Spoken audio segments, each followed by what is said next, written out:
समझिए आप लोग समझ नहीं आता, किसी को आराम से प्यार से निकालना चाहिए। अपना गाँव को खुद करा रहे हैं भाई, प्यार से निकाल तो रहे हैं। लड़की जा रही है, समझ में नहीं आता।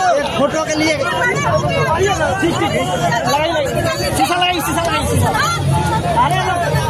ये सब क्या बोल रहे हैं आप लोग?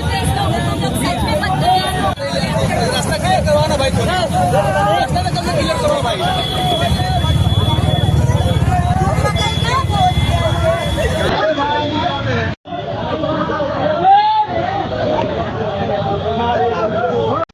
जी नमस्कार। आप सब जानते हैं कि खेसारी लाल यादव को जो कहा जाते हैं, खेसारी लाल जो भोजपुरी का सुपरस्टार, उस पर काजल राघवानी भड़काव में आ गया है। किसी के दबाव में आके उसके खिलाफ ऊंची आवाज़ उठाया जा रहा है, जिसे खेसारी लाल अपने साथ रखा करते थे और भोजपुरी में नाम दिए। वही आज खेसारी लाल का नाम पर इतना बड़ा हंगामा कर स्टेटमेंट कि मेरी बीवी से कोई रिश्ता नहीं है, मेरी बीवी मुझे कुत्तों की तरह ट्रीट करती है, मेरे बच्चे पैसों के लालची है, उन लोग को बस पैसा चाहिए, बाप नहीं चाहिए, बीवी को भी सिर्फ पैसा चाहिए, मतलब पति नहीं चाहिए।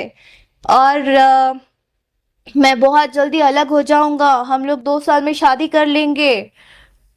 जैसे 2 साल हुए, मैंने बोला अब क्या करना है, शादी कर ले। बोलता अभी तो करियर बन रहा है बाबू, अभी तो करियर पे ध्यान दो। 1 साल करियर, मतलब अभी करियर हमारा स्टार्ट हुआ है, लोग इतना पसंद करना स्टार्ट कर रहे हैं तो। जी नमस्कार। जैसा कि आप लोग देख चुके हैं अगला सीरियल, जब खेसारी लाल से किस करवाती थी तब खेसारी लाल उसके लिए काजल राघवानी के लिए, आज खेसारी लाल उनको लिए खराब बन गया, हैवान बन गए। जिस दिन उसको किस कर रहे थे, अपने साथ रख रहे थे, उस दिन अच्छा कमेंट